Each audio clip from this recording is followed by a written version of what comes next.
রাত্রি এখন 10টা বাজে, এই সবে ওকে পড়িয়ে উঠলাম। আর ও বলল পটল আলুর তরকারি খাবো না, আমার জন্য এগরোল করে দাও। তাই ওর জন্য আমি এগরোল বানিয়ে খেতে দেবো।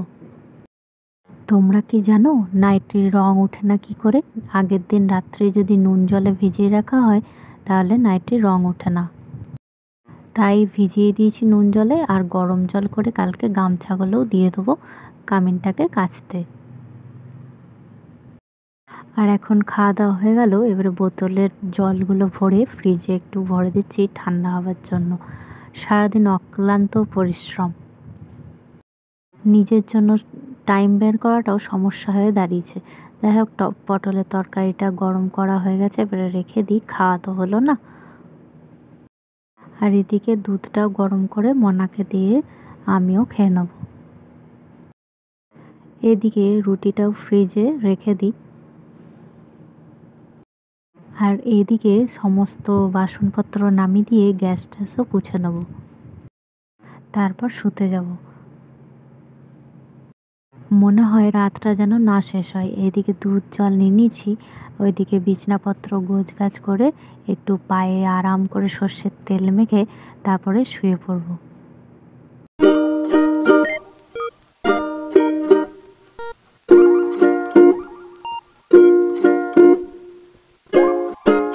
সংসারে রান্নার কাজটাকে যারা বড় মনে করে, কিন্তু ভাবলে দেখা যাবে আদার্স যারা কাজ করে তাদের প্রাধান্য কম না। হ্যালো বন্ধুরা, নতুন একটা ভিডিওতে তোমাদের সকলকে স্বাগত জানাই।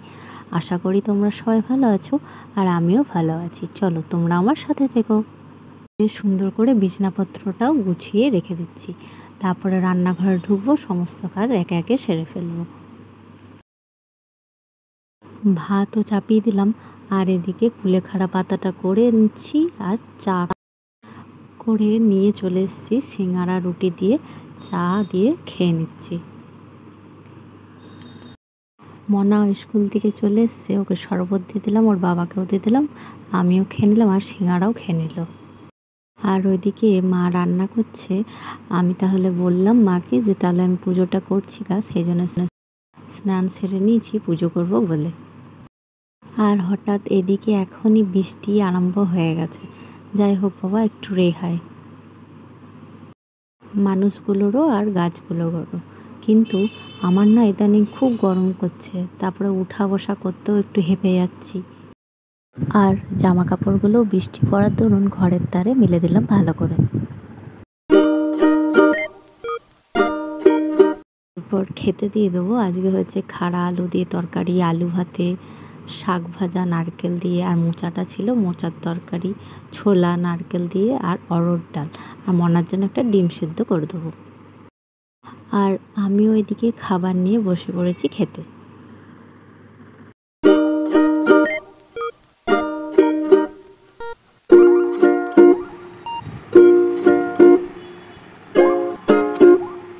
আর এইদিকে বৃষ্টির জলটাকে বালতিতে ঢেলে ছেঁকে কীরকমই না কাণ্ড করছে।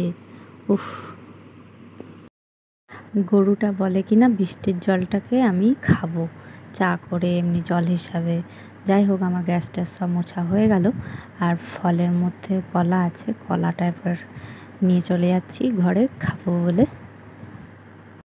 রুমে চলে এসেছি, আর এখন একটা দুপুরবেলায় ওষুধ আছে। ডাক্তারবাবু বেশি ওষুধ দেয়নি, সকাল দুপুর রাত্রে একটা করেই দিয়েছে। চলো আজকের মতন ভিডিওটা এই পর্যন্তই, দেখা হবে নতুন একটা ভিডিও নিয়ে। তোমরা আমার সাথে থেকো, ভালো লাগলে লাইক এবং সাবস্ক্রাইব করে দিও। টাটা।